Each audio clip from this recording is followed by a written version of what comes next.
So, which of course, if you're ready, leads to the call to adventure. yep, If we're ready to talk about that. we could.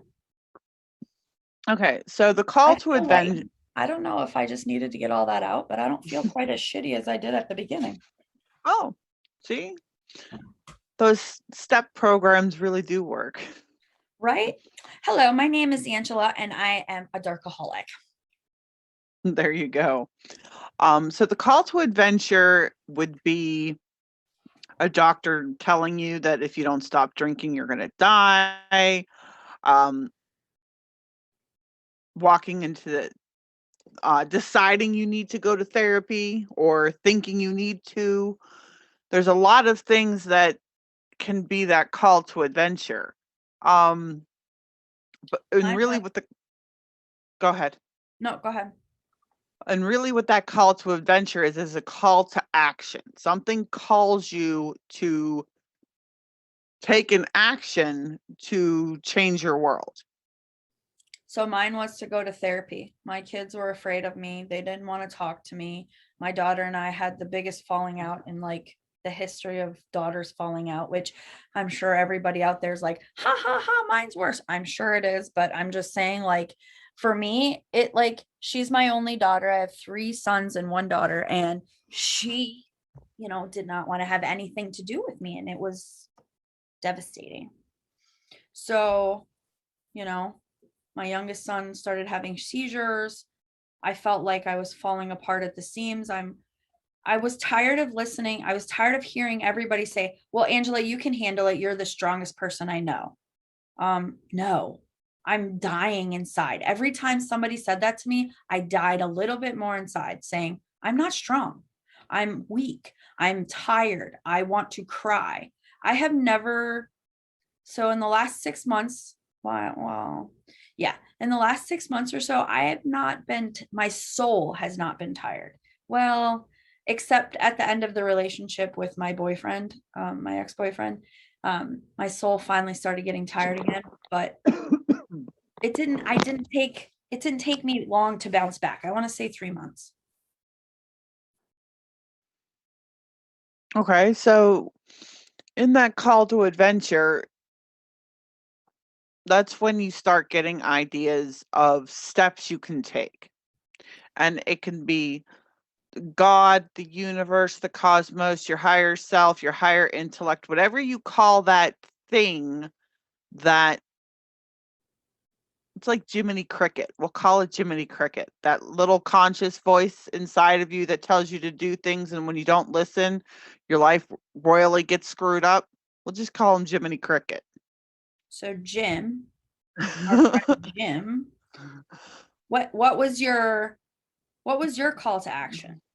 My call to action was I needed to be awake to help my kids with their schoolwork. I needed to be awake to deal with problems in the house. I needed to be awake to just deal with things. And so, And your camera is weird. I know, because it fell and I had to fix it. And oh, okay. Sorry, I okay. had an itch, and then it yeah. I'm still working on a setup here, so yeah. So, and it was just I wanted to be awake when it was light outside. I know that sounds weird, but it was like no, because I like being awake when it's light outside. So what did you do first? What did you do first? I went to counseling. That's what I had to do. I had to tell myself that I was like some things that I didn't even believe. And I was like, I can't lie to myself. You're crazy. Well, I think the first thing I did was I started researching depression in a more personal way. And I go through like phases in a year. And so I started researching SAD, seasonal affective disorder. Mm-hmm. I get that like starting in December. Right. So I started, because Christmas stresses me out. So I just started getting lights and different kinds of lighting in the house to help me regulate sleep time better. Okay. And it went from lights to supplements to more research to diet to all kinds of things to just see if I could change things. That's fabulous. So mine went from, okay, so I owned a vape shop. And so I talk to a lot of people every day, and I'm an empath. So being interacting with that many people, I had no idea how to control that.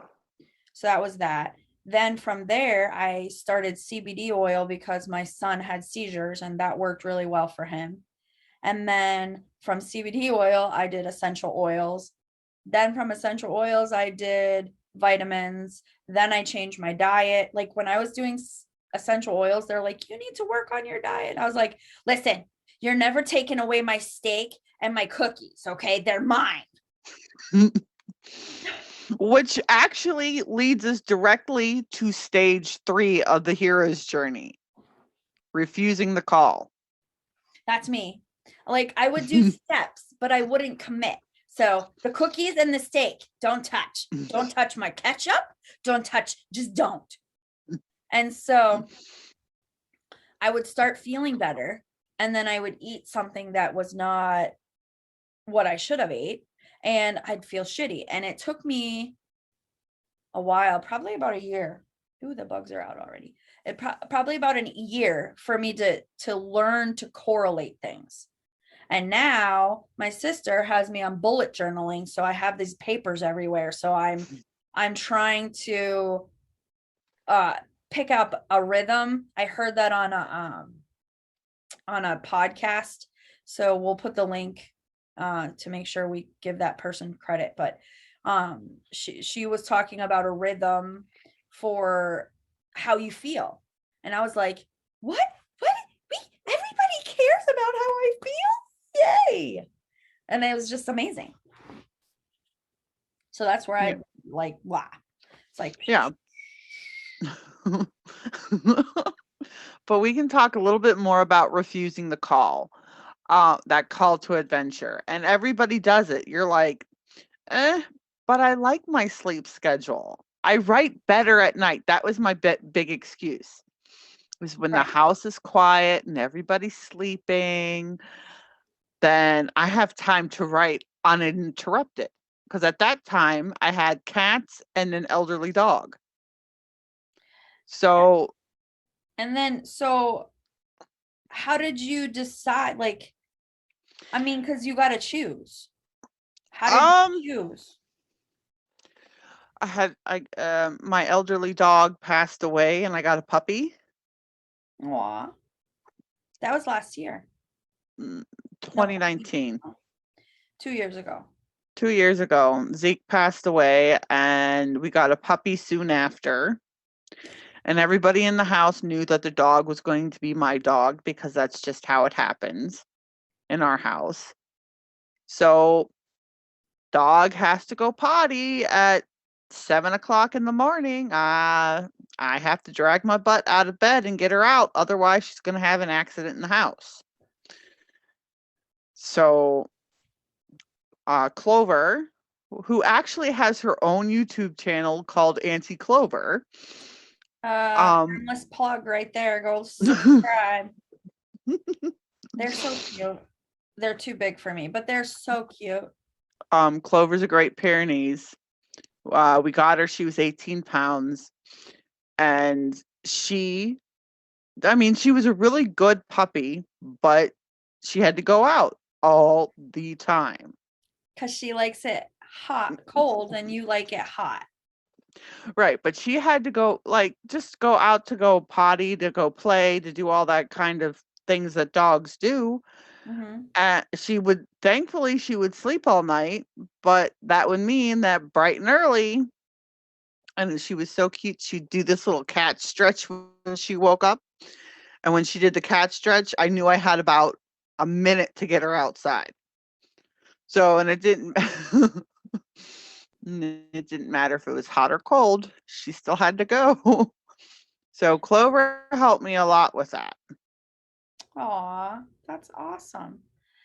Um, And but that kind of brings us to the next thing. Your girls are kind of older, so that's what we want. That's why we wanted to make our channel, because we didn't do the shadow work when our kids were little. So now we're having to help them through shadow work too. yep. And it's interesting. I mean, my kids are pretty self-sufficient. They can do their own thing, obviously, because I was sleeping while they were doing their thing. But there's still things that they have to work through and Well, yeah, talk because about. it's hard. And so here's the thing. Like this is like during your this is how you get over that hump. You have to forgive yourself. Like, I'm serious. I'm still working on that because I have 4 kids and I'm still raising them. Mary's her oldest is what, 16, or youngest is like 16 or 17 now. My youngest is going to be 18 in October. What? My oldest is going to, well, she's 19 now, but in December she'll be 20. Oh my goodness. They're catching up to me. I'm staying 29 forever. Yep. So my oldest is 24 and my youngest is 7. But you have to be able to admit to yourself that in order to help your children, they have to see you admitting that you were wrong, and they have to see you forgiving yourself so that they can start their own hero's journey. Right. Because even if you grew up in the best household environment ever, everybody's life and journey is different. Everybody has their thing. Everybody has different problems and things that they need to overcome. And actually having a very easy life with hardly any obstacles presents its own set of issues and problems, because humans tend to need a certain amount of pressure, like a diamond, to grow and develop and become their greater selves. So everybody has, Sorry. right. I remember when we were little, we had this one babysitter. I don't know if you remember her or not. She lived next door, Bethany. Yeah, I remember her. She was my least favorite. Although I liked her better than Kelly, just so we're clear. But Beth was my favy. Oh yes.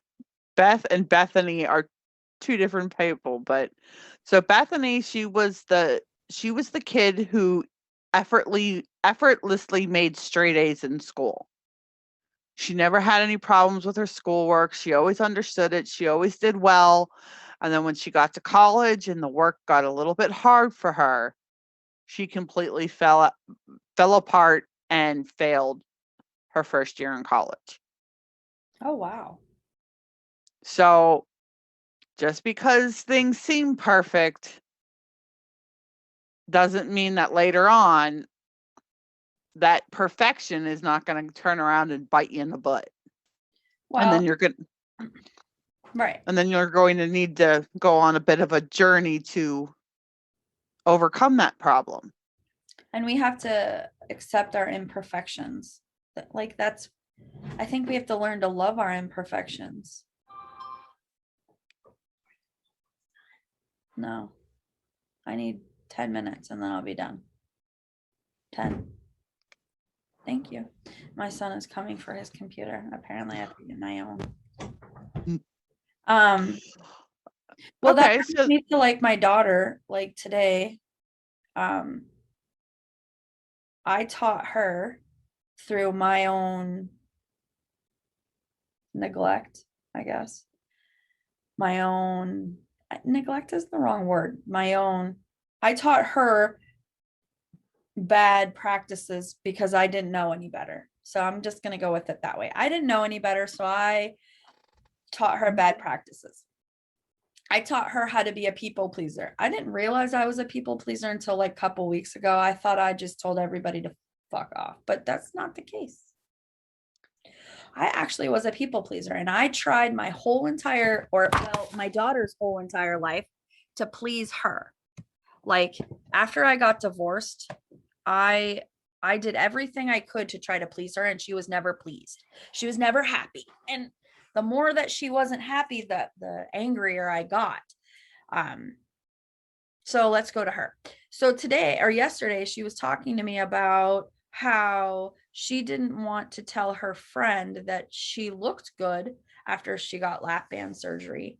And then she made it because I don't want to promote um, people starving themselves. I don't think anybody wants to promote anybody starving themselves, but I don't think that there's anything wrong with telling your friend that they look good so they can feel good. I that's just me. I mean, everybody can have their own opinion, but that's mine.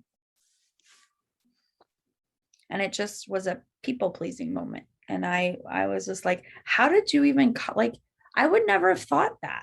Like, how did you okay.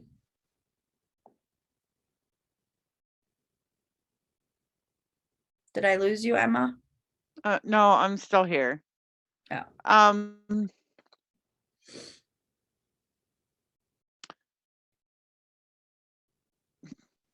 I think to a degree, I think people just naturally go through that hero's journey.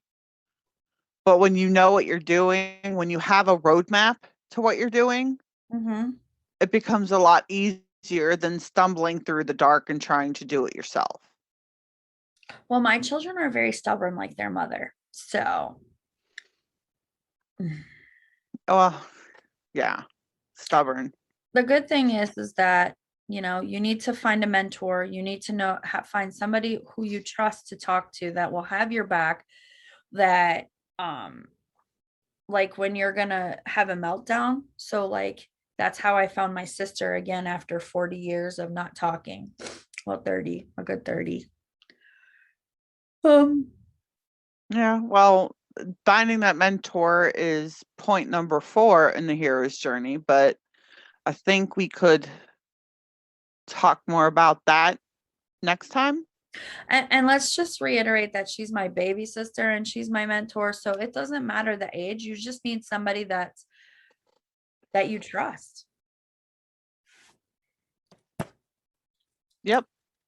So I know that we just threw a lot at you tonight, and I think we're going to break this up into several segments. So just remember to like and subscribe to hear more as we get through, like, and I think that we're going to have a lot to say about the mentoring part, because that's where we learned about crystals. Well, I learned more. I mean, I already did crystals, but crystals, essential oils, and then once we get through this part, we're going to pick different topics and we're going to talk about it really, and you'll see from our lives, okay, this is where we started, this is where we're going to go. But I guess the most important thing we need everybody to know is that if we can do it, you can do it. That's the most important thing. Like, Absolutely. it's out there for everybody. You just have to believe. And I used to think that that was the dumbest thing that anybody could say, but it is true. Like last night, I manifested people at a bar that I knew. I don't know how I did it. I just believed and they were there. So I was not at the karaoke bar by myself karaokeing. I had like 5 or 7 people that in different groups. So it's not like they knew each other without me. I was that common link between all of those people. And it's like, that's fabulous. Like I had prayed to the archangel, and I did it through Jesus's name, and I was like astonished. He protected me. Like it was amazing. So I think that's a good night. Wrap. Yep, that's a wrap. All right. So thanks for watching. Subscribe, hit that bell, like the video, share, and we'll talk to you later. Bye.